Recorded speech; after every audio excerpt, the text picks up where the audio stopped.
मेरे प्रिय दोस्तों, ये लेखक के द्वारा लिखी गई एक काल्पनिक कहानी है। इसे आपके मनोरंजन के लिए बनाया गया है। एपिसोड 56। अब आगे। शाम का वक्त, वाधवा मैंशन के पार्किंग एरिया में। वहां उस समय धैर्य, अनवी, अहाना, चिक्की, शिवी और वीर सब खड़े थे। और सब एक से बढ़कर एक लग रहे थे। और सब बार बार गेट की तरफ सिमी के आने का वेट कर रहे थे। तभी उन लोगों को सिमी आते हुए दिखाए और सब उसे देखते ही रह गए। क्योंकि सिमी ने ब्लैक कलर की फुल लेंथ स्ट्रेचेड ड्रेस जो हाफ स्लीव लेस थी, और उसके कल बाल एक साइड उसके कंधे पर थे। उसने कोई ज्वेलरी नहीं पहन रखी थी, और हल्का सा मेकअप और सिर्फ मैटेड रेड लिपस्टिक में आज वो कहर ढा रही थी। अगर ऐव उसे इस तरह से देख ले तो शायद ही वो उसे घर से बाहर भी जाने दे। सिमी सबके पास आती है और क्यूट सी स्माइल के साथ सबको देखते हुए बोली, चलो अब चलते हैं, हम सब लेट हो जाएंगे। सब उसे एक स्माइल देते हैं और एक 10 सीटर मर्सिडीज में बैठकर सब साथ में ही निकल जाते हैं। तालकटोरा स्टेडियम के बीचों बीच एक बड़ा सा स्टेज लगा हुआ था। बेहतरीन रोशनी से वो स्टेज जगमगा रहा था, और स्टेज के चारों तरफ एक बाउंड्री लाइन बनी हुई थी, जहां लाखों ऑडियंस अपने सुपरस्टार के स्टेज पर आने का वेट कर रहे थे। और सब तेज तेज हूटिंग कर रहे थे। उन लोगों की मर्सिडीज आकर रुकती है, और सभी सीधे अपने विप पास की तरफ सीट पर बैठ जाते हैं, जहां से वो लोग शो आराम से देख सकते थे। तभी स्टेज पर सारे बैंड्स के लोग आते हैं और अपने अपने इंस्ट्रूमेंट सेट करने लगे। तभी स्टेज की सारी लाइट्स ऑफ हो जाती है, और एक डिम लाइट एक इंसान पर पड़ती है, जिसकी लंबी चौड़ी personality, broad chest, attractive body shape, और उस पर उसकी ड्रेसिंग सेंस जो उसे एक अलग ही लुक दे रही थी। उसने डार्क ग्रे कलर का फुल लेंथ कोट और ब्लैक कलर की चेक्ड शर्ट पर ब्लैक पैंट, जो उसके गोरे रंग पर बहुत ही जच रहा था। पर उसके फेस पर मास्क लगा हुआ था, पर उससे भी उसकी पर्सनैलिटी में कोई फर्क नहीं पड़ा। उसके हाथ में एक स्पेनिश लेयर गिटार था। वो अपने माइक्रोफोन के पास आता है और अपने स्पेनिश गिटार में एक प्रॉग मेटल ट्यून सेट करने लगता है, और ऑडियंस के बीच तेज तेज हूटिंग होने लगती है। सब एडवर्ड एडवर्ड चिल्लाने लगते हैं। सिमी भी काफी एक्साइटेड लग रही थी। वो तो बस एडवर्ड को ही निहारे जा रही थी। तभी माहौल एकदम शांत हो जाता है, और एडवर्ड के स्पेनिश ला गिटार की प्रॉग मेटल ट्यून सुनाई देने लगती है। एडवर्ड की आंखें बंद थी, और वो गाना स्टार्ट करता है। मुझसे ही आज मुझको मिला दे, देखो आदतों में तू है कि नहीं, हर सांस से पूछ के बता दे, इनके फसलों में तू है कि नहीं। मुझसे ही आज मुझको मिला दे, देखो आदतों में तू है कि नहीं, हर सांस से पूछ के बता दे, इनके फसलों में तू है कि नहीं। एडवर्ड अपनी आंखें बंद किए उस गाने को बहुत फील करके गा रहा था। उसके आंखों के सामने किसी का क्यूट सा छोटा सा चेहरा बार बार आ रहा था। मैं आस पास तेरे और मेरे पास, तू है कि नहीं, तू है कि नहीं, तू है कि नहीं, तू है कि नहीं। सारी ऑडियंस उसके गाने में खोसी गई थी, और सब उसी के साथ गुनगुना रहे थे। एडवर्ड, जो कि ऐव ही था, वो बस अपने अंदर सिमी को फील कर रहा था, जिससे उसका सॉन्ग एक अलग ही फीलिंग दे रहा था। दौड़ते हैं ख्वाब जिन पे रास्ता वो तू लगे, नींद से जो आंख का है वास्ता वो तू लगे, तू बदलता वक्त कोई खुशनुमा सा पल मेरा, तू वो लम्हा जो न ठहरे आने वाला कल मेरा। मैं आस पास तेरे और मेरे पास, तू है कि नहीं, तू है कि नहीं, तू है कि नहीं, तू है कि नहीं। सिमी उसकी आवाज में खोसी गई थी। उसे ऐसा लग रहा था जैसे वो गाने के बोल स्पेशली उसी के लिए ही लिखे गए हो। और ये सच भी था। ऐव उसी को याद करके ये गा रहा था। ऐव अपनी आंखें बंद किए सिमी से उसकी पहली मुलाकात, बचपन से लेकर उसकी अब तक शरारतें, नादानियां, उसकी क्यूट सी हरकतें, वो सब ऐव याद कर रहा था। और उसके फेस पर एक सुकून भरी स्माइल आ जाती है। इन लबों पे जो हंसी है इनकी तू ही है वजह, बिन तेरे मैं कुछ नहीं हूं मेरा होना बेवजह, धूप तेरी न पड़े तो धुंधला सा मैं लगूं, आके सांसें दे मुझे तू ताकि जिंदा मैं रहूं। मैं आस पास तेरे और मेरे पास, तू है कि नहीं, तू है कि नहीं, तू है कि नहीं, तू है कि नहीं, तू है कि नहीं, तू है कि नहीं, तू है कि नहीं, तू है कि नहीं। ऐप गाने को खत्म करता है। पूरा माहौल शांत था। फिर अचानक से चारों तरफ एक तेज गड़गड़ाहट से तालियों का शोर शुरू हो जाता है। ऑडियंस तो जैसे पागल ही चुकी थी। सिमी भी बहुत खुश थी आज। ऐप, जो कि ऑन स्क्रीन एडवर्ड था, वो स्टेज के बैक साइड जाता है। उसने सिमी को देख लिया था गाते वक्त, पर सिमी अपने में ही खोई थी। वो जल्दी से अपने कपड़े चेंज करता है। शिविन, सात्विक सब अच्छे से पैकिंग करते हैं। धैर्य भी स्टेडियम से बाहर आकर कार लेने चला जाता है। सिमी के फेस पर एक अलग ही चमक थी आज। चिक्की और शिवी उसे टोंट मारते हुए बोली, ओ मैडम, अब तो ख्यालों से बाहर आ जाओ, नहीं तो कहीं चीकू भैया को पता चला तो हमारे एडवर्ड को ही दुनिया से उठवा देंगे। सिमी उन लोगों को घूर कर देखती है, और वो लोग अपने साइनिंग दांत दिखा देते हैं। तभी सिमी के फोन पर एक कॉल आता है, जिसे देख सिमी की हालत खराब होने लगती है। वो उस आते हुए कॉल को डरते हुए देखकर खुद से ही बोली, अब मॉन्स्टर को क्या हो गया, अब मुझे क्यों कॉल कर रहे हैं। इनकी मीटिंग खत्म हो गई क्या? उद्धरण चिन्ह। फिर बेबसी से बोली, ओह गॉड क्या करूं, उठाना तो पड़ेगा वरना मुझे अच्छे से पता है ये क्या करेंगे। ये सोचकर सिमी जल्दी से कॉल पिक करती है और क्यूट सी धीमी आवाज में बोलती है, हम कुछ काम था क्या आपको? उधर से ऐव अपने ड्राइविंग सीट पर बैठते हुए अपने कान में ब्लूटूथ लगाए हुए बोलता है, हाँ काम था।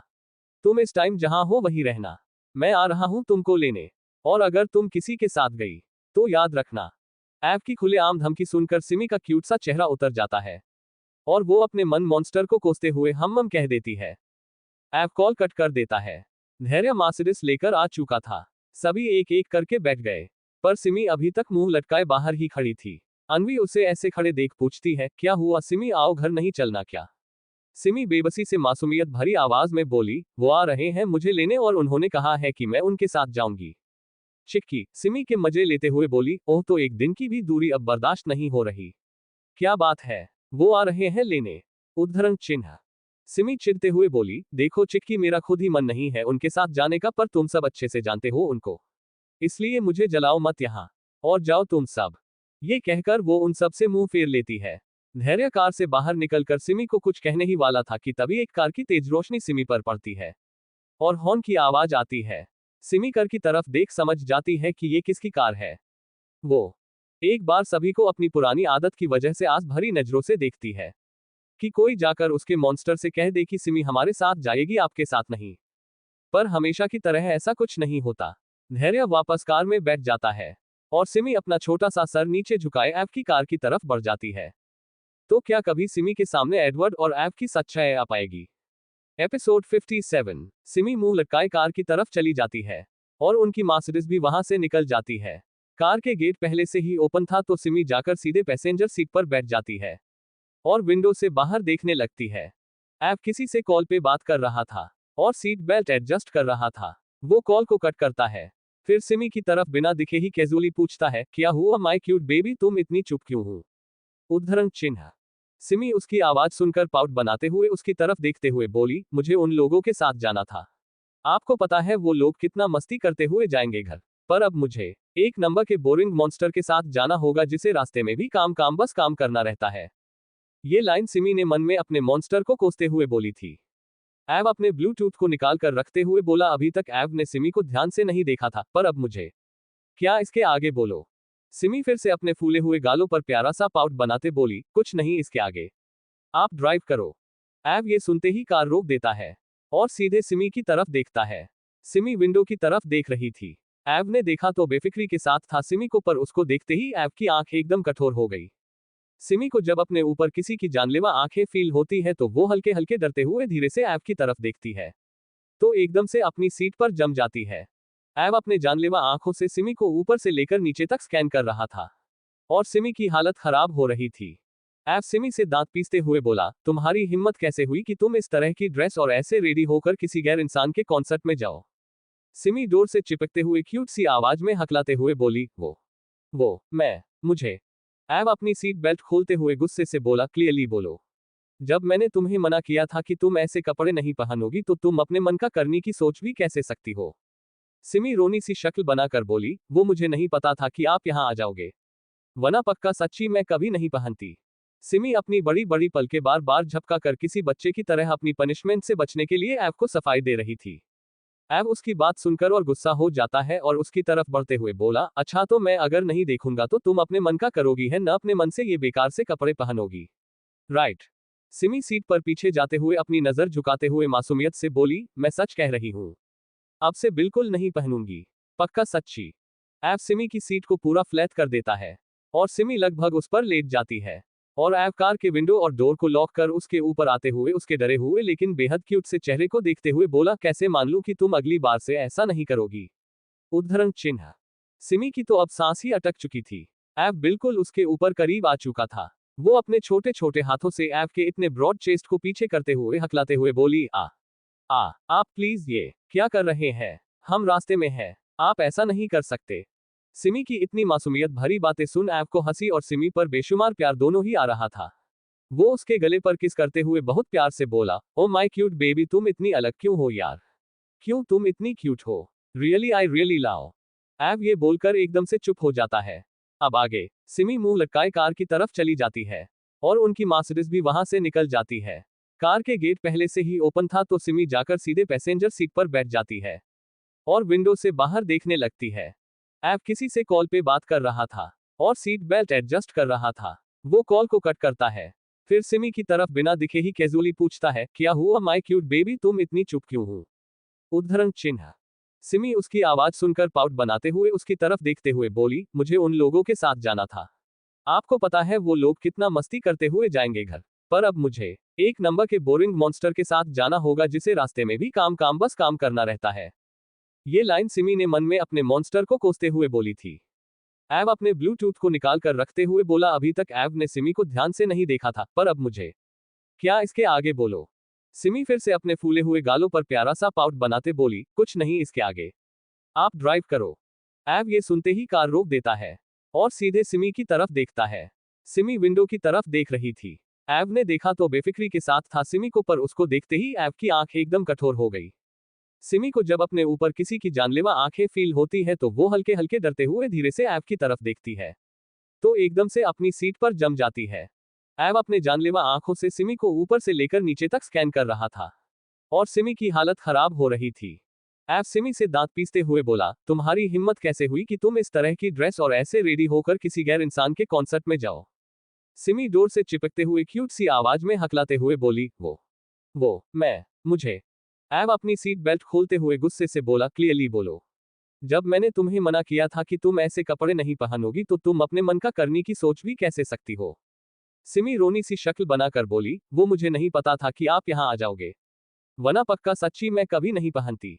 सिमी अपनी बड़ी बड़ी पलकें बार बार झपका कर किसी बच्चे की तरह अपनी पनिशमेंट से बचने के लिए एव को सफाई दे रही थी। एव उसकी बात सुनकर और गुस्सा हो जाता है और उसकी तरफ बढ़ते हुए बोला, अच्छा तो मैं अगर नहीं देखूंगा तो तुम अपने मन का करोगी है, न अपने मन से ये बेकार से कपड़े पहनोगी, राइट? सिमी सीट पर पीछे जाते हुए अपनी नजर झुकाते हुए मासूमियत से बोली, मैं सच कह रही हूँ, अब से बिल्कुल नहीं पहनूंगी, पक्का सच्ची। एव सिमी की सीट को पूरा फ्लैट कर देता है और सिमी लगभग उस पर लेट जाती है और एव कार के विंडो और डोर को लॉक कर उसके ऊपर आते हुए उसके डरे हुए लेकिन बेहद क्यूट से चेहरे को देखते हुए बोला, कैसे मान लूं कि तुम अगली बार से ऐसा नहीं करोगी? उद्धरण चिन्ह। सिमी की तो अब सांस ही अटक चुकी थी। एव बिल्कुल उसके ऊपर करीब आ चुका था। वो अपने छोटे छोटे हाथों से एव के इतने ब्रॉड चेस्ट को पीछे करते हुए हकलाते हुए बोली, आप प्लीज ये क्या कर रहे हैं? हम रास्ते में हैं, आप ऐसा नहीं कर सकते। सिमी की इतनी मासूमियत भरी बातें सुन एव को हंसी और सिमी पर बेशुमार प्यार दोनों ही आ रहा था। वो उसके गले पर किस करते हुए बहुत प्यार से बोला, ओ माय क्यूट बेबी, तुम इतनी अलग क्यों हो यार? क्यों तुम इतनी क्यूट हो? Really I really love. एव ये बोलकर एकदम से चुप हो जाता है। एपिसोड 58। एव ये बोलते बोलते अचानक रुक जाता है और फिर उसे रियलाइज होता है कि ये अभी क्या बोलने वाला था। वो अपना सर सिमी के गर्दन से निकालकर सिमी के फेस को देखता है, जो अपनी बड़ी बड़ी आंखों से टुकुर टुकुर उसे ही देख रही थी। एव उसके ऊपर से हट जाता है। सिमी ये देखकर एक चैन की सांस लेती है। उसे इतना समझ नहीं आया कि अभी अभी एव क्या बोलकर रुक।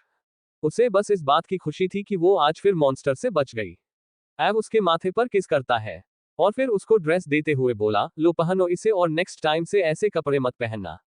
उद्धरण चिन्ह। फिर वो अपनी पॉकेट से एक कार्ड निकाल के सिमी को देते हुए बोला, ये कार्ड लो और अच्छे कपड़ों की शॉपिंग कर लो। उद्धरण चिन्ह। ये सब उसने सिमी से बिना नजरें मिलाए बोला था। फिर वो अपनी कार को स्टार्ट करने लगता है। सिमी जल्दी से अपने कपड़े पहनकर उस कार्ड को एव को वापस करते हुए बोली, नहीं नहीं, अभी आपने पिछले हफ्ते ही तो दिया था कार्ड और मैंने बहुत शॉपिंग की, इसलिए आप इसे अभी रख लो, जब जरूरत होगी तो मैं ले लूंगी। एव एक तीखी नजर सिमी पर डालता है।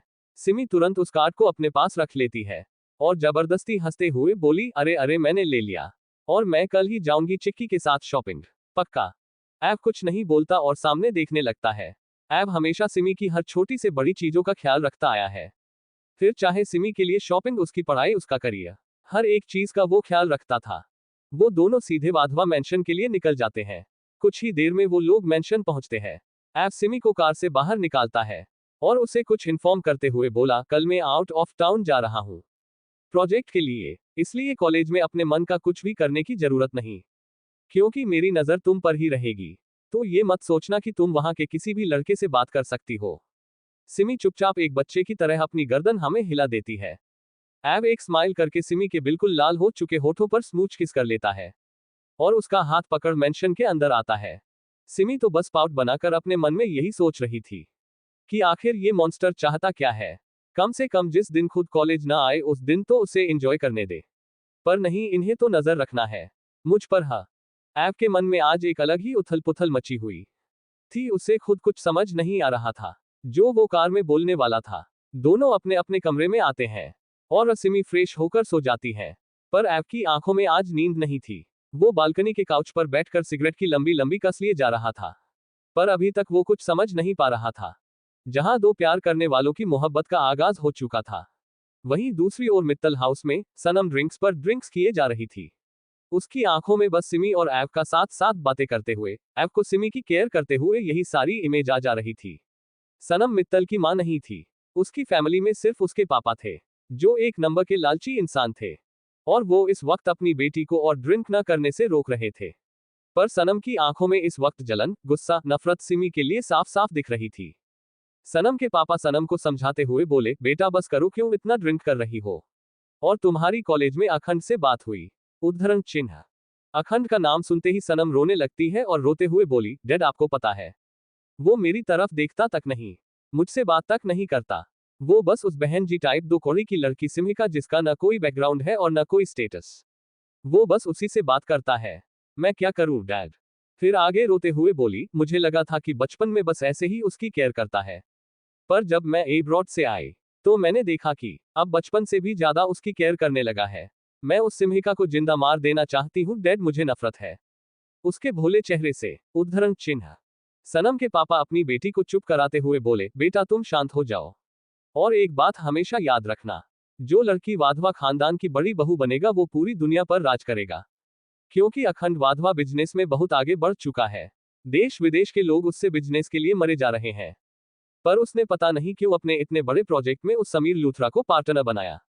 मैंने बहुत बार ट्राई किया पर उसने साफ मना कर दिया। फिर कुछ सोचते हुए बोले, और वो समीर लूथरा में पता नहीं क्यों इतना दिलचस्पी ले रहा है। और जहां बात रही उस लड़की की, तो तुम अच्छे से जानती हो उसका क्या करना है। अगर तुमको वाधवा खानदान की बड़ी बहू और दुनिया पर राज करना है तो।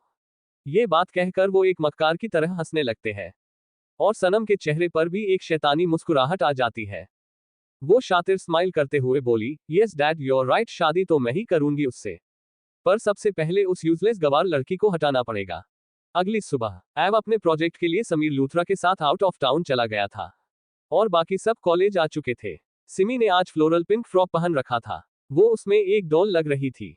सब क्लास में जाते हैं तो कुछ लोग आपस में बात करते हुए सुनाई देते हैं कि युवराज कपूर भी इसी कॉलेज में अब से पढ़ेंगे, और वो भी मास्टर्स कर रहे हैं। ये बात सुनकर चिक्की बहुत खुश हो जाती है। सिमी भी खुश तो होती है, पर उसे पार्टी वाले दिन का सारा इंसिडेंट याद आता है कि कैसे मॉन्स्टर ने उसे हट किया था, सिर्फ बात ही कर लेने से। ये सब सोचकर वो खुद से ही बोली, मुझे बिल्कुल भी यूवी से बात नहीं करनी, मैं खुद उनसे दूर रहूंगी। हाँ, ये सोचकर सभी अपने क्लास में जाते हैं तो क्लास में शोरगुल मचा हुआ था। सब दी यूवी के आगे पीछे घूम रहे थे। लड़कियां तो पागल ही हुए जा रही थी, पर वो किसी और के आने का वेट कर रहा था। सिमी अपनी डेस्क पर आती है तो देखती है कि यूवी उसी डेस्क पर बैठा है। यूवी सिमी को जैसे देखता है एकदम खुशा जाता है। उसकी आंखों में सिमी के लिए बहुत सारे इमोशन थे। वो खुश होते हुए बोला, हेलो सिमी, आओ बैठो ना। सिमी उससे मिलकर खुश थी, पर उसे ऐव का भी कहा सब कुछ याद था, इसलिए वो थोड़ा पीछे हटते हुए क्यूट सी स्माइल लेकर बोली, नो नो थैंक्स आपका, पर मैं कहीं और बैठ जाती हूँ, आप बैठिए। यूवी स्माइल करते हुए बोला, सिमी ये तो आपकी ही सीट है ना, तो आप कहीं और क्यों जाएंगी, come have a sit. Simi मना करने जा रही थी, तब तक मिसेस स्मिथ आ जाती है और सबको बैठने के बोलने लगती है।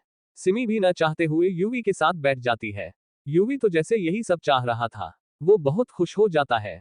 उधर सात्विक ये सब देख रहा था। वो बस यही सोच रहा था कि अचानक से युवराज कपूर कैसे कॉलेज में पढ़ने के लिए आ सकता है, और सिमी से इतना फ्रेंडली होकर बात भी कर रहा है। वो ये सब बाद में पता लगाने का सोचकर अपने लेक्चर पर ध्यान देता है। वहीं वॉशरूम एरिया में आज वहां काम चल रहा था, इसलिए उस तरफ आने की सबको मनाही थी, और एक बोर्ड भी लगा हुआ था रिस्ट्रिक्टेड का, क्योंकि वहां की वाटर टैंक पूरा ओवरफ्लो हो चुका था और पानी रुक नहीं रहा था। सनम ये सब देख रही थी, और उसे ये भी पता चला था कि आज ऐव कॉलेज नहीं आया है। ये सब सोचकर सनम एक क्रूएल स्माइल करते हुए बोली, आज तो तुम नहीं बचोगी मिस सिम्हिका जौहर।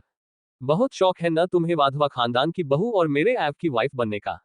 तो अब तुम मरोगी और आज तुम्हें कोई नहीं बचा पाएगा। ये कहकर वो एक शैतान की तरह हंसने लगती है, जिसकी आंखों में सिमी के लिए सिर्फ नफरत थी।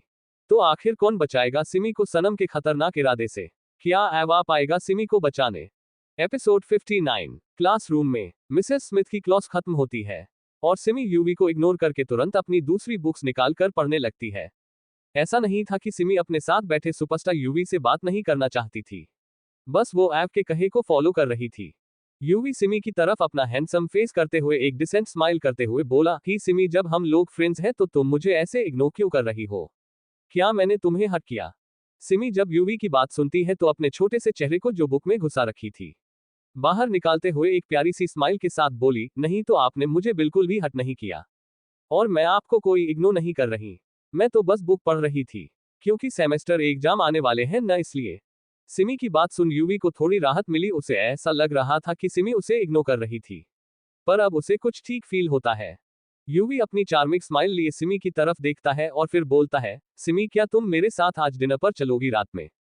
यूवी बहुत स्ट्रेट फॉरवर्ड था और इसका यही नेचर पूरे फिल्म इंडस्ट्री में फेमस था। अगर उसे जो चीज पसंद आती थी उसे वो पाने में अपनी जी जान लगा देता था और लास्ट में उसे पा लेता था। और यही हाल अब उसे सिमी के मैटर में भी लग रहा था।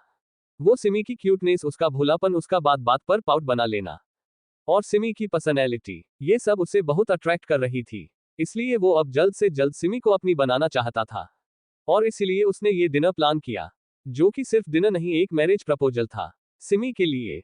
यूवी की बात सुन सिमी अपनी बड़ी बड़ी आंखों से किसी पप्पी के जैसे देखती है और कुछ सोचते हुए बोली, वो मुझे रात को अलाउ नहीं है बाहर किसी के साथ जाना। उद्धरण चिन्ह। फिर मासूमियत से आगे बोली, और अगर आपको मुझे बाहर ले जाना है तो एक बार मॉन्स्टर से पूछ लो, क्योंकि वहीं जब कहेंगे तभी मैं जा पाऊंगी। यूवी कंफ्यूज होकर पूछता है, 1 मिनट, हु इज मॉन्स्टर? और वो बस एक नॉर्मल डिनर है। अगर तुम कहती हो तो हम इवनिंग टाइम चल लेंगे और जल्दी ही मैं तुमको घर ड्रॉप कर दूंगा। सिमी अपने चिन को अपने छोटे से हाथों पर टिकाते हुए कुछ देर सोचा और फिर क्यूट वॉइस में बोली, अच्छा ठीक है, फिर अगर आप मुझे शाम को घर ड्रॉप कर देंगे तो। पर एक बार मैं सात्विक भाई से पूछ लूं, फिर मैं आपको बता दूंगी। और जो मैंने मॉन्स्टर कहा उसे भूल जाए। यूवी स्माइल करते हुए हाँ कह देता है। सिमी भी स्माइल कर देती है। पर पूरी क्लास की लड़कियां ये सब देखकर जली जा रही थी कि हर कोई बस सिमी से ही क्यों इतना अच्छे से बात करता है। तभी दूसरे क्लास टीचर आते हैं और लेक्चर स्टार्ट कर देते हैं। इसी तरह लंच टाइम हो जाता है और सभी अपने पर्सनल कैंटीन में चले जाते हैं। सिमी को तो बहुत भूख लगी थी, इसलिए वो खाना देखते ही उस पर टूट पड़ती है और यही हाल धैर्य का था। वहां बैठे सभी लोग धैर्य और सिमी को बच्चों जैसा खाता देख हंस रहे थे और शिवी तो धैर्य को एक अजीब ही लुक से देख रही थी, जैसे कि वो कोई पागल इंसान को देख रही हो। पर धैर्य को इससे कोई फर्क नहीं पड़ता। अनवी सबसे वॉशरूम का बोल वहां से चली जाती है। कुछ देर में लंच टाइम खत्म होता है, सभी अपने अपने क्लास में जाने लगते हैं। तभी एक लड़की आकर सिमी से बोली, हेलो, आपका ही नाम सिमी है ना? उद्धरण चिन्ह। सिमी ने स्माइल के साथ हाँ कहा तो उस लड़की ने कहा, आपको आपकी फ्रेंड ने बुलाया है, वो कॉरिडोर वाले वॉशरूम में है। ये कहकर वो लड़की बिना सिमी की बात सुने चली जाती है और सिमी सोचने लगती है कि कौन सा फ्रेंड हो सकता है। तभी उसे याद आता है कि अनवी गई थी वॉशरूम, शायद उसी ने बुलाया हो। वो चिक्की को क्लास में जाने को कहकर खुद थोड़ी देर में आती हूँ बोलकर अनवी के पास चली जाती है। चिक्की भी अपने क्लास में चली जाती है। कुछ देर में अनवी भी क्लास में सबके साथ आकर बैठ जाती है, पर अभी तक सिमी नहीं आई थी। यूवी सिमी का वेट करने लगता है। सबको लगा शायद थोड़ी देर में सिमी आ जाएगी, इसलिए कोई अनवी से भी नहीं पूछता और अनवी भी ध्यान नहीं देती और सभी पढ़ने लगते हैं। उधर कॉरिडोर के वॉशरूम में सिमी अनवी को ढूंढते ढूंढते वहां पहुंचती है, पर कॉरिडोर पूरा खाली रहता है, वहां कोई भी स्टूडेंट नहीं रहता है। सिमी को थोड़ा अजीब लगता है, पर वो आगे की तरफ बढ़ जाती है। तभी वो देखती है कि वॉशरूम का गेट आधा खुला है। सिमी सोचती है कि पक्का अनवी अंदर ही होगी। ये सोचकर वो अंदर चली जाती है और अनवी बुलाने लगती है। वॉशरूम के बाहर सनम और वो लड़की जिसने सिमी को कहा था कि उसे किसी ने बुलाया है, वो दोनों पिलर के पीछे खड़ी रहती है और जैसे सिमी अंदर जाती है, सनम तुरंत आकर आगे से वॉशरूम को लॉक कर देती है और जो रेस्ट्रिक्टेड का साइन बोर्ड था उसे वापस से गेट पर लगा देती है और एक शैतानों की तरह हंसने लगती है। वो लड़की जो सपना थी और सनम की चमची, वो थोड़ा डरते हुए बोली, यार सनम, तुम सही तो कर रही हो ना? क्योंकि जब तुम्हें पता है कि उसे पानी से डर लगता है तो ये बहुत खतरनाक हो सकता है। वो मर भी सकती है। उद्धरण चिन्ह। सनम अपने सिल्क बालों को स्टाइल से पीछे करते हुए शातिर स्माइल करते हुए बोली, यही तो चाहती हूँ कि वो मरे। और घुट घुट कर तड़प तड़प कर मरे। उद्धरण चिन्ह। ये कहकर सनम वहां से आगे बढ़ जाती है। और उसके पीछे सपना भी। इधर सिमी जब गेट बंद होने की आवाज सुनती है तो पीछे मुड़कर देखती है। तब तक डोर को किसी ने बाहर से लॉक कर दिया था। सिमी को अब घबराहट होने लगी क्योंकि अन्वी उसे पूरे वॉशरूम में कहीं नहीं मिली। और ऊपर से किसी ने बाहर से डोर भी लॉक कर दिया। वो डरते हुए आवाज लगाने लगी, बाहर कोई है? प्लीज गेट खोलो, मैं अंदर हूं अभी, कोई सुन रहा है मुझे? पर उसकी आवाज लगाने का कोई मतलब नहीं क्योंकि वहां काम चलने की वजह से उस पूरे एरिया में कोई नहीं जा सकता था। सबको मनाही थी। सिमी अंदर से चिल्ला ही रही थी कि उसे अपने ऊपर कुछ गिरता हुआ फील होता है। जब वो ऊपर देखती है तो लीकेज का पानी उसके ऊपर गिर रहा था। तभी उसे अपने घुटने पर कुछ फील होता है। और वो जब नीचे देखती है तो बेहद डर जाती है क्योंकि पानी पूरा उसके घुटने तक बढ़ने लगा था, जैसे किसी ने सोच समझकर उसे सेट किया हो। वो वॉशरूम छोटा था, इसलिए सिमी इधर उधर भाग भी नहीं सकती थी। वो रोते हुए बाहर की तरफ बोली, प्लीज कोई मदद करो, मैं अंदर हूं, प्लीज गेट खोलो। पानी सिमी के कमर तक अब आ चुका था और वो बढ़ता ही जा रहा था क्योंकि सनम ने सीधे सप्लाई वाले पाइप लाइनों को काटकर वॉशरूम से कनेक्ट कर दिया था, जिस वजह से पानी बढ़ता जा रहा था। सिमी को एक्वाफोबिया थी। ये एक ऐसी बीमारी या डर होता है जिसमें इंसान पानी देखकर बहुत ज्यादा पैनिक करने लगता है, उसे सांस लेने में दिक्कत होने लगती है और कभी कभी तो जान भी चली जाती है। और बचपन में हुए हादसे के बाद से सिमी के मन में पानी से लेकर बहुत डर बैठ गया था, इसलिए पानी देखकर उसका दम घुटने लगता है। और यही हाल अभी हो रहा था उसके साथ। वो बहुत हेल्पलेस फील कर रही थी, चीख रही थी, सबको बुला रही थी क्योंकि अब उसे सांस लेने में प्रॉब्लम होने लगी थी। क्लासरूम में काफी देर तक सिमी के न आने पर चिक्की परेशान होते हुए अन्वी से पूछती है, अन्वी सिमी अभी तक नहीं आई, कहाँ छोड़ आई तुम उसे? अन्वी न समझते हुए बोली, मैं छोड़ आई से क्या मतलब है चिक्की, तुम्हारा सिमी मेरे साथ नहीं थी। उन लोगों की बात सुनकर सात्विक, शिवन, अहाना, धैर्य, वीर, शिवी, युवी सब उनकी तरफ देखने लगते हैं। सात्विक बात को समझते हुए अन्वी से बोला, अन्वी चिक्की ने कहा था कि सिमी तुमको लेने गई है और हम लोगों को लगा कि शायद वो अभी थोड़ी में आएगी, पर अब तो काफी देर हो गई है, पर वो आई नहीं। अन्वी घबराते हुए बोली, ये आप क्या कह रहे हैं, सिमी मेरे साथ नहीं थी और ना वो मुझे मिली। उद्धरण चिन्ह। सात्विक कुछ सोचते हुए बोला, इसका मतलब सिमी कहीं फिर से मुसीबत में है, वरना वो कभी ऐसा नहीं करती। यूवी टेंस्ड होते हुए बोला, क्या मतलब सिमी मुसीबत है? और अगर है भी तो हमें देर नहीं करनी चाहिए, हमें जल्द से जल्द उसे ढूंढना होगा। सब उसकी बात सुन तुरंत क्लास से बाहर निकल जाते हैं। एपिसोड 60। वॉशरूम में सिमी अब बहुत तड़प रही थी। उससे सांस नहीं लिया जा रहा था। पानी उसके चेस्ट से ऊपर तक पहुंच चुका। उसका छोटे सा पूरा लाल हो चुका था। आंखों के कोने से लगातार आंसू बिना रुके बहे जा रहा था और अब तो उससे बोला भी नहीं जा रहा था। उसकी आंखों के सामने अब अंधेरा छा रहा था और उसके कदम अब लड़खड़ा रहे थे। उसकी आंखें धीरे धीरे करके बंद हो रही थी और अब वो बेहोशी की हालत में थी, पर उसके मुंह से एक ही नाम धीरे धीरे निकल रहा था, मॉन्स्टर बचा लो मुझे, मॉन्स्टर प्लीज बचा लो मुझे। उसकी इतनी बुरी हालत थी कि किसी को भी उस पर तरस आ जाए। वो सच में अब तड़प रहा थी, घुट रही थी, पर उसकी आंखों के सामने बस ऐब का ही चेहरा था। वो बस ऐब को ही याद किए जा रही थी और करे भी क्यों ना, आखिर ऐब ने उसे एक राजकुमारी की तरह जो रखा था। कोई भी तकलीफ या दर्द हो, ऐब हमेशा उसके आगे एक ढाल बनकर खड़ा रहता था। वो उसके पास खुद को बहुत सेफ फील करती थी और उसे आज भी उम्मीद थी कि उसे उसको मॉन्स्टर जरूर बचाएगा। सिमी अपनी आंखों में आंसू लिए अपनी आंखें धीरे धीरे बंद कर लेती है क्योंकि वो अब अपने पानी के डर से नहीं लड़ सकती थी। उसकी आंखें हल्की हल्की फड़फड़ा रही थी। तभी एक धड़ाम की आवाज से गेट खुलता है। गेट खुलने की आवाज से ऐसा नहीं लग रहा था कि जैसे उसे किसी ने चाबी से खोला है। उसकी आवाज इतनी कर्कश थी कि मानो किसी ने बेरहमी से सारा गुस्सा अपना उस दरवाजे पर ही निकाला हो।